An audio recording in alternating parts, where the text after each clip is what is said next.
Buenos días, compañeros. Hoy les vamos a hablar acerca del compuesto de cromo, compuesto de coordinación de cromo. Para este caso, la práctica es acerca del trisoxalato de cromato 3 de potasio. Quien les habla, Luz Ángela Pedraza y Natalia Venegas. Bueno, en el fundamento teórico vamos a hablar un poco sobre las características del cromo. El cromo pues se deriva del griego croma debido a la cantidad de colores vivos que dan en sus sales. Es un elemento duro, blanco brillante con una densidad de 7,19 gramos sobre mililitros a una temperatura de 20 grados centígrados. Pertenece al grupo de los metales pesados y su configuración electrónica es de 3D5, 4S1, pertenece a los metales de transición. Según pues, la literatura, el compuesto que vamos a analizar en este experimento, pues tiene un punto de fusión de 230 grados centígrados. El cromo pues se presenta en un estado de oxidación de 2+, el cual es divalente, siendo inestable y se oxida rápidamente a cromo 3. El cromo 3 pues es al cromo más 3, perdón. Este es trivalente, es el más estable y tiene variedad de compuestos comerciales en los cuales lo utilizan para hacer ladrillos, pigmentos, entre otros. El cromo más 6 es hexavalente y es uno de los más utilizados para cromar los metales, hacer acero inoxidable, curtir el cuero, para la parte de automotriz y la parte espacial. Hay que analizar que este hexavalente pues es el más tóxico, el cual puede producir cáncer, puede producir mutaciones, entre otras cosas, y pues contaminar el medio ambiente. Por tanto, en algunos países pues han regulado su uso. Respecto a las propiedades magnéticas y de solubilidad, encontramos que este es un compuesto paramagnético, ya que cuenta con espines desapareados. En estos espines, el giro del electrón es sobre su eje y pues entonces esto genera ese momento magnético en el cual la propiedad de este es paramagnético. Lo que vemos es que al mezclarse, entonces se obtiene esta configuración en D, en donde todos ya quedan pues apareados. Respecto a los orbitales de libres, entonces encontramos que las transiciones de los D, la unión de los DD, resultan de promociones electrónicas entre orbitales moleculares de energías semejantes a la energía de los orbitales D puros del ion libre. Y cuando se combinan estos, entonces se obtiene mejor estabilidad, que en este caso es el SP3D2. Y respecto a las pruebas que se han realizado de solubilidad, se ha encontrado en la literatura que es soluble en agua y metanol e insoluble en acetona y éter de petróleo. Esto a 21 grados centígrados. Bueno, los materiales y reactivos que se van a utilizar en la práctica son los que pueden observar acá. La mayoría son material volumétrico. También utilizan, bueno, la espátula y la balanza analítica. Los reactivos pues deben estar en buenas condiciones y estos deben ser de grado analítico. Para la práctica, entonces, para obtener el trisoxalato de cromato 3 de potasio, entonces se mezclan 2.5 gramos de ácido oxálico en 5 mililitros de agua con 0.8 gramos de dicromato de potasio, en el cual el segundo se debe agregar en porciones pequeñas hasta alcanzar efervescencia vigorosa, y en este punto se debe bullir la solución.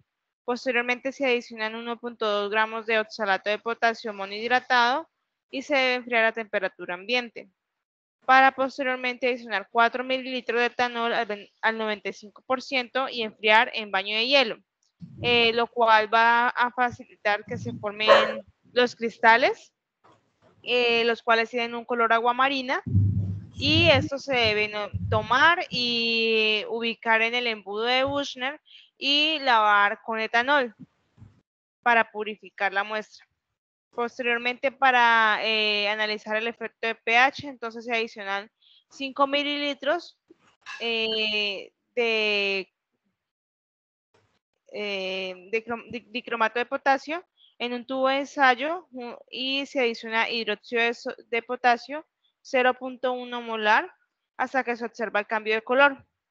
Respecto a los estados de oxidación, entonces se va a observar una reducción con zinc y ácido diluido. Para esto se debe ubicar algodón en la boca del Erlenmeyer o del tubo de ensayo porque queremos es que salga el hidrógeno pero que no se afecte el interior de la muestra, entonces para evitar que ingrese aire. Respecto a la reactividad de iones, entonces se observa que para el cromo 6 se utiliza, para estas muestras siempre se va a utilizar 3 mililitros de 0.1 molar de dicromato de potasio, pero se varía el segundo reactivo que en la primera muestra es ácido sulfúrico 0.2 molar, en este se debe observar es un cambio de color. Posteriormente se adicionan 15 gotas de nitrato de bario. Y en el tercer tubo de ensayo se adicionaría nitrato de plomo. Esto para observar la solubilidad. Las reacciones que se tienen en cuenta aquí en este experimento con respecto al compuesto de coordinación son las siguientes. En la primera encontramos que el dicromato de potasio reacciona con el ácido oxálico y en donde pues la reacción va a reducir el cromo y va a pasar de un estado de oxidación más 6 a un estado de oxidación más 3. El complejo inicial que se forma pues tiene dos ligandos oxalato, los cuales se enlazan al metal a través de dos átomos de oxígeno, como se puede observar en la figura 2, produciendo un quelato.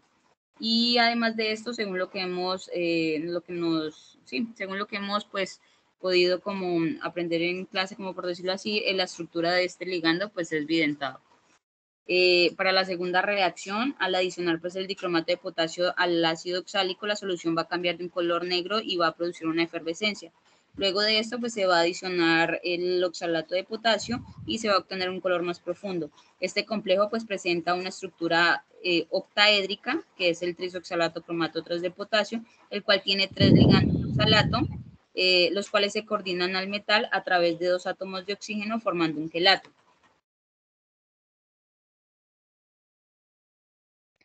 En la reacción 3, entonces al dicromato de potasio se le va a adicionar ácido sulfúrico y zinc. Y entonces lo que se debe observar es un burbujeo lento en el cual pues lo que se va a liberar es hidrógeno en forma gaseosa. En la reacción número 4, entonces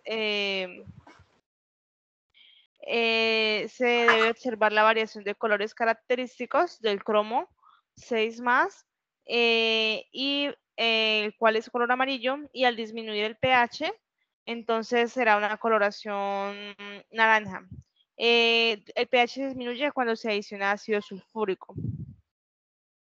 En la reacción 5, lo que se va a observar es que se debe formar un precipitado, porque al adicionar bario, entonces va a reaccionar, los cationes de bario van a reaccionar con el anión de cromo y pues por las constantes de solubilidad estos van a precipitar. En este caso la pKs es de 1.2 por 10 a la menos 10 y en el caso del nitrato de plomo sería de 2 por 10 a la menos 14, que es la siguiente reacción, y en esta también se debe formar un precipitado, pero este es de color amarillo. El de bario es blanco. Y pues también reacciona pues con el anión de cromo y por eso precipita. Respecto a este precipitado de cromato de plomo 2, este es un compuesto inorgánico y es de color amarillo vivo, es insoluble en agua y esto se utiliza en pinturas y de hecho tiene el nombre de amarillo de cromo. Bueno, en los resultados esperados que se pueden obtener de pronto en un laboratorio con los diferentes instrumentos, ¿sí? En las cuales podemos realizar diferentes técnicas. Encontramos pues para este compuesto el espectro UV-Vis, el espectro infrarrojo y la termogravimetría de este. Bueno, para el espectro UV-Vis, según el compuesto trisoxalato cromato 3 de potasio, se puede observar según el espectro pues que presenta un pico de absorbancia máxima en 410 nanómetros y de 570 nanómetros según un artículo de una guía de prácticas de un laboratorio del profesor Barúa. Para confirmar esto, pues se buscó otro artículo en el cual se pudo apreciar un artículo de la Universidad del Valle, de un estudiante en el cual nos dice que pues observó 3 picos para el compuesto y por tanto pues se confirmó con respecto al primer artículo, ¿no? Al de la guía.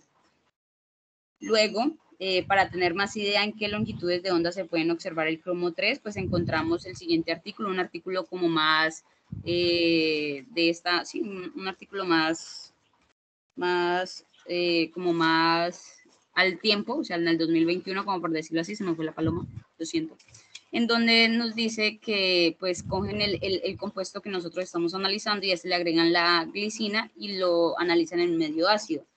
Según como lo especifica el señor Gaspar y el señor Gol, nos dice que pues los datos de referencia correspondientes a estos 3 compuestos según la gráfica los establecen como A, B y C, como pueden observar en este caso. La línea A va a corresponder al compuesto más estable, que es el no sé si lo diga bien, el hexacuadromión 3, el cual pues va a corresponder al cromato más 3, que se encuentra a una longitud con un pico máximo de absorbancia en 410 nanómetros. La línea B representa el compuesto diclorotetracuatromión, el cual hace referencia al cromo más 2, y este va a estar en 550 nanómetros. 525 nanómetros. Ahora el siguiente es el compuesto C, que es el diclorotetracuatromión, el cual va a estar a 550 nanómetros. Y las líneas azules y negras que pueden observar aquí, pues son los datos experimentales del artículo en el cual pues fueron adicionando la glicina. Con esto pues se confirma con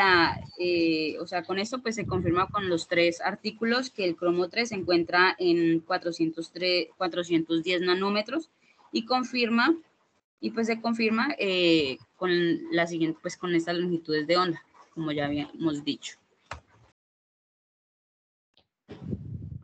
En el mismo estudio de la Universidad del Valle se realizó un espectro IR en el cual se observan las vibraciones del cromo y se observó que están entre 500 y 700 centímetros a la -1. Y pues estos datos confirman la presencia de este complejo en la muestra. Por último, para la termogravimetría, pues no encontramos así el complejo como tal, sino encontramos este de acá y pues este nos confirma que el complejo pues se descompuso en 3 pasos. El primero ocurrió en un rango de temperatura de 295 a 367 aproximadamente, con una pérdida de masa del 6.65%. Y pues el segundo y el tercer paso hubo una descomposición de 498, con una pérdida pues del 66%. En conclusión, pues el residuo metálico permaneció después de que la descomposición se atribuyera a la especie, como se pueden observar en estos de acá, y hubo una pérdida de masa. Esto se obtuvo pues del artículo de estudio térmico de complejos de cromo molibdeno en algunos ligandos de donantes y nitrógeno y oxígeno. Estas son las referencias y muchas gracias. Muchas gracias.